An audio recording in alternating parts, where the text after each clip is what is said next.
चीन पर उसकी चालबाजी भारी तो पड़ती दिख रही है। उसकी गुस्ताखी का हिंदुस्तान जिस तरह से मुंहतोड़ जवाब दे रहा है, उससे उसके गुरूर की दीवारें चटकने लगी हैं। इसलिए अब हमें यह सोचना जरूरी है कि चीन के गुरूर के महल को हमेशा हमेशा के लिए जमींदोज कैसे किया जा सकता है। जैसे हम आपको इस शो यानी फिक्र आपकी में बताते रहे हैं कि चीन की जो असल शक्ति है वह है उसकी अर्थव्यवस्था, और जिस दिन एलएसी की तरह भारत ने अर्थव्यवस्था के मोर्चे पर चीन को चित कर दिया, उस दिन चीन की सारी चालबाजियां धरी की धरी रह जाएंगी। और यही बात संघ प्रमुख मोहन भागवत ने अपने दशहरा संबोधन में कही और समझाई। भारत तन के खड़ा हो गया। भारत की सेना ने अपने वीरता का परिचय दिया, भारत के नागरिकों ने अपने देशभक्ति का परिचय दिया। सामरिक और आर्थिक दोनों दृष्टि से वो ठिठक जाए इतना धक्का तो उसको मिला है। उसकी प्रतिक्रिया में वो क्या करेगा पता नहीं, और इसलिए इसका उपाय क्या है? सतत सावधानी, सजगता और तैयारी। सामरिक तैयारी में, आर्थिक अपनी स्थिति में, अंतर्राष्ट्रीय राजनय में, अपने संबंधों में, और पड़ोसी देशों के साथ अपने संबंधों में हमको चाइना से शक्ति में, व्याप्ति में बड़ा होना पड़ेगा। दूसरा उपाय नहीं है।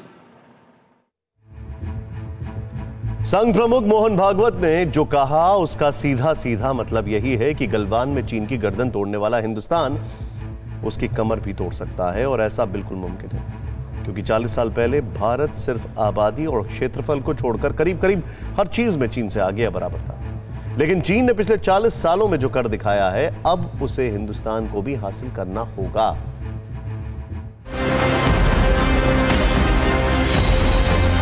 हिंदुस्तान को लद्दाख में धौंस दिखा रहे इस पड़ोसी देश ने कभी हिंदुस्तान को अपने साथ खड़े होते देखा है, अपने साथ चलते भी देखा है, लेकिन 40 साल से चीन ने भारत को कई मोर्चों पर पिछड़ते ही देखा है। और यही वो कड़वा सच है जो हिंदुस्तान को समझना होगा, समझकर आगे बढ़ना होगा।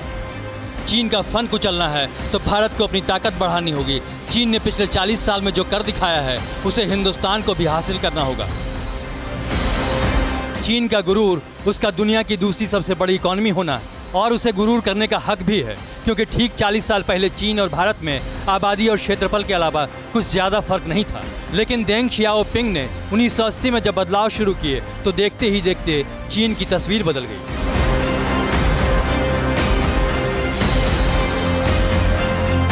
और ये कितनी बदली इसे देखिए। 1980 में चीन की जीडीपी 191 बिलियन डॉलर थी तो भारत की जीडीपी 186 बिलियन डॉलर थी, जबकि आबादी के हिसाब से भारत के लोग 40% ज़्यादा अमीर थे।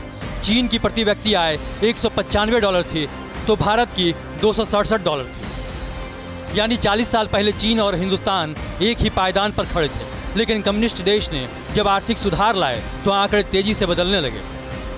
2018 तक चीन की प्रति व्यक्ति आय 50 गुना बढ़कर 9,711 डॉलर हो गई। भारत में लोगों की आय सिर्फ 10 गुना बढ़कर 2,000 डॉलर सालाना तक पहुंच सकी है। जीडीपी के हिसाब से चीन 13.6 ट्रिलियन डॉलर की इकॉनमी बना गया, जबकि भारत की जीडीपी सिर्फ 2.7 ट्रिलियन डॉलर तक पहुंच सकी। ये गिरता हुआ ग्राफ साफ बताता है कि भारत देखता ही रह गया और चीन काफ़ी आगे बढ़ गया। 4 दशक में चीन तरक्की करता गया और इस तरक्की से चीन ने वो ताकत हासिल कर ली जो अब सीमा पर उसकी ठोस बनकर दिखती है, अकड़ बनकर दिखती है। गरीबी पर काबू पाने की चीन की नीति उसकी सफलता की सबसे बड़ी चाबी बन गई।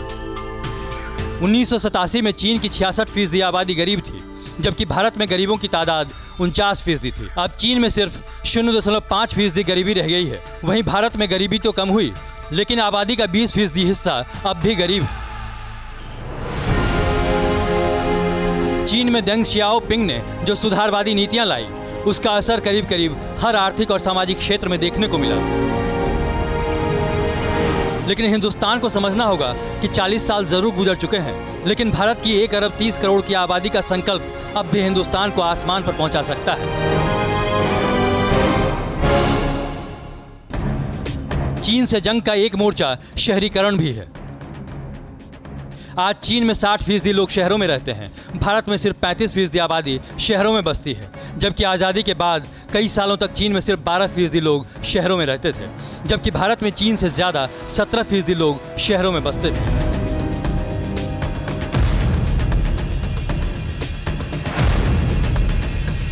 वजह यह है कि तब चीन के मुकाबले भारत में ज़्यादा उद्योग धंधे थे और आज चीन दुनिया की फैक्ट्री बन गया है। सिर्फ कारों की बातें करें तो 1999 में भारत में 5,30,000 कारें बनती थी और चीन में सिर्फ 40,000 ज़्यादा 5,70,000 कारें बनती थी। लेकिन पिछले साल भारत में 36,20,000 कार का ही प्रोडक्शन हुआ, जबकि चीन का प्रोडक्शन बढ़कर 2.1 करोड़ तक पहुंच गया। एक वक्त था जब चीन का रेल नेटवर्क भारत से काफ़ी पीछे था। 40 साल पहले 1980 में भी जहां भारत में 61,240 किलोमीटर लंबा रेल नेटवर्क था, चीन के पास 10,000 कम 51,700 किलोमीटर लंबी रेल लाइन मौजूद थी। 2017-18 तक भारत में रेल नेटवर्क 7,000 किलोमीटर बढ़कर 68,482 किलोमीटर हो गया। चीन का रेल नेटवर्क इस दरमियान दोगुना बढ़कर 1.27 लाख किलोमीटर तक पहुंच गया। अब इन आंकड़ों को गौर कीजिए। 1974 में जहां चीन में सिर्फ 7 लाख पैसेंजर हवाई यात्रा करते थे, भारत में सालाना 30 लाख लोग उड़ान भरते थे। अब चीन इस मामले में 4 गुना आगे चला गया है। 2018 में ये संख्या भारत के 16 करोड़ 40 लाख के मुकाबले 61 करोड़ 10 लाख तक पहुंच चुकी है।